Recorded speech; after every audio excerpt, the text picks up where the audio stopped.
Good morning, everyone. Welcome back to the Doubt Class 3.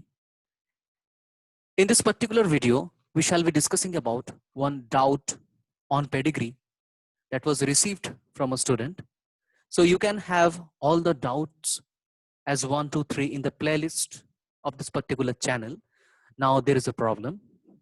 So you can pause this video for some time and you can pay some effort and time. So you can pause it. So now we can start 2.19.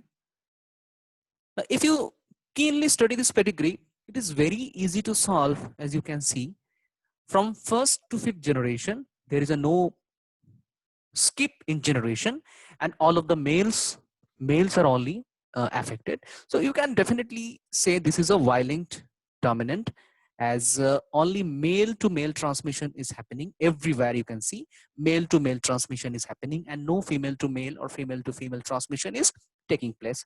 So this is directly Y-linked or Hollandric inheritance. But at the same time, if you go to the right side for this pedigree 2.20, maximum student has been chosen this one as a Y-linked inheritance, and that is wrong. Why this is? Because if you look this pedigree very carefully, all the males are affected.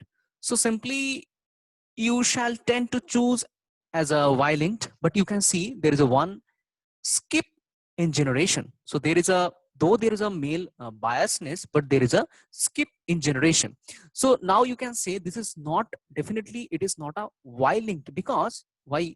This female is not affected over here and male is affected here.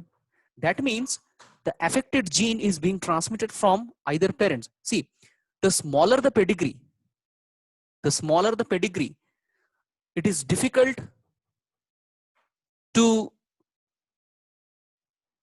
conclude. So smaller the pedigree, the difficulty level to conclude a system will be higher.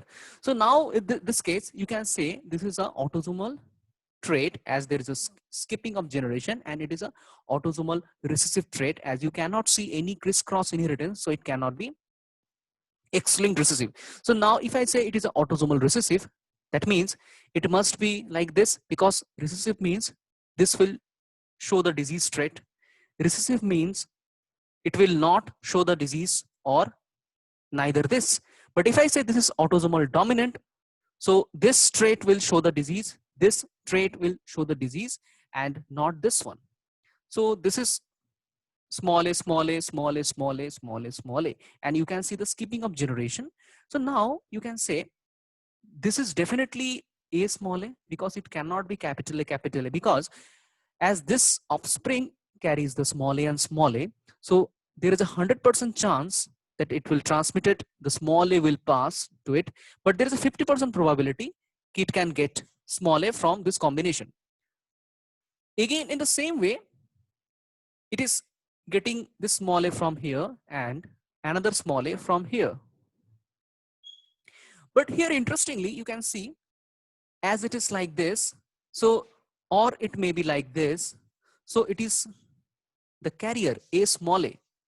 So that is why this female is not at all affected due to that 50% possibilities. And this male is not also affected, but it must carry this one. Otherwise, what will happen? This small a will come, and suppose this is capital A, so it will be a small a, so it will not express the trait. So the parent must be a small a. So definitely you will be having smallest combination. So now you can see this male is not affected and this male is affected. That means it cannot be Y-linked or male-to-male transmission.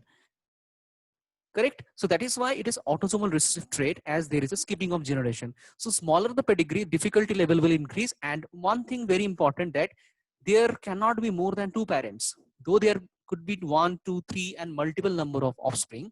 So the parents cannot be more than 2 in a certain pedigree. So that is how we have to approach a problem and conclude after putting some logic. And there are so many other problems like the penetrance and expressivity related pedigrees. So those are a little bit puzzling and tricky. I think it will definitely help you. You can go to the playlist of the brain buffer and you shall be having the doubt classes. And this problem was received from the grad student 3rd year and also from the POC. I think it will definitely help you to solve this kind of problems. Goodbye. Thanks for watching.